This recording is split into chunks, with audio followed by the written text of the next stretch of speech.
নির্মাণ কাজ শুরুর এক দশকেরও বেশি সময় পর প্রথমবারের মতো মেট্রো রেল MRT-6 এর নির্মাণ ব্যয় কমছে ৭৫৪ কোটি টাকা। তৃতীয় দফায় ফের প্রকল্পের সময় বাড়ছে ২০২৮ সালের ডিসেম্বর পর্যন্ত। পরিকল্পনা কমিশনের প্রকল্প মূল্যায়ন কমিটি অনুমোদন শেষে তা পাঠানো হবে একনেকে। যদিও বিশেষজ্ঞদের মত, নির্মাণে ত্রুটি এবং অস্বাভাবিক ব্যয় এখনও রয়ে গেছে প্রকল্পটিতে। বিস্তারিত দেলোয়ার দোলনের প্রতিবেদনে।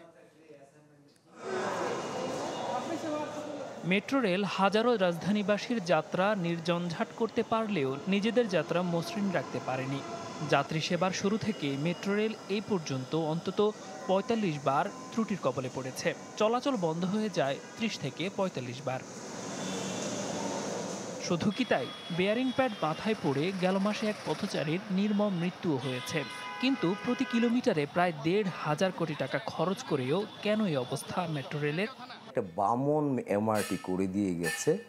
এই ২০ কিলোমিটার করিডোরে আমাদের তলা দিয়ে কিছু যাবে সুযোগ নাই। ট্রানজিট ওরিয়েন্টেড ডেভেলপমেন্ট করলো না, ফিডারের ইন্টিগ্রেশন করলো না। খরচ কিন্তু আশেপাশের দেশগুলি থেকে অনেক বেশি। ওই যে না বোঝা লোকের হাতে পড়েছে, কন্ট্রাক্টর কনসালটেন্ট ঠকিয়েছে বাংলাদেশকে। দৃশ্যমান MRT-6 প্রকল্পে মতিঝিল থেকে কমলাপুর অংশকে যুক্ত করে চলতি বছরের ডিসেম্বরে কাজ শেষ হওয়ার কথা। কিন্তু আরও ৩ বছর লাগবে তা শেষ করতে। তবে ব্যয় বাড়বে না, উল্টো কমবে। প্রকল্প পরিচালকের দাবি, অপ্রয়োজনীয় অনেক কিছুই বাদ দেয়ায় কমবে ব্যয়। যে স্কোপগুলো আমাদের দরকার ছিল না, আগে হয়তো রাখা ছিল, সেই জন্য আমরা টাকা বাড়ানোর আমাদের মানে কি বলে কোনো মানে প্ল্যান ছিল না। সেহেতু অন্যদিকে আর টাকা বাড়েনি। নতুন RDPP আমরা দিয়েছি, সেখানে আরও যেটা ইনিশিয়ালি প্ল্যান ছিল সেখান থেকে আরও প্রায় ৭০০-৭৫০ কোটি টাকার মতো আরও কম হয়েছে। এ গণপরিবহন বিশেষজ্ঞের মত, পুনঃমূল্যায়ন করলে মেট্রো রেল নির্মাণ ব্যয় আরও কমিয়ে আনা সম্ভব। আমি তো বলবো এই সরকার যদি আরও সময় পেত তাহলে আরও বেশি কিন্তু সাশ্রয়ী মূল্যে রিটেন্ডার করে যৌক্তিকীকরণ করব। কিন্তু দাতা গোষ্ঠী বলতেছে করা যাবে না। এটাও এক ধরনের স্বৈরাচারী আমি বলবো।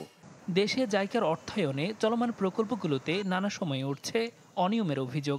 এসব প্রকল্প ব্যয়ের হিসেবেও সর্বোচ্চ। বিশেষজ্ঞদের মত, সহজ শর্তে জাইকার ঋণ দেওয়ার নামে পছন্দের ঠিকাদার নিয়োগ সহ নানা শর্ত জুড়ে দেয়। শর্তের বেড়াজাল থেকে বের হতে না পারায় বাড়ে নির্মাণ ব্যয়। দেলোয়ার দোলন, চ্যানেল 24, ঢাকা।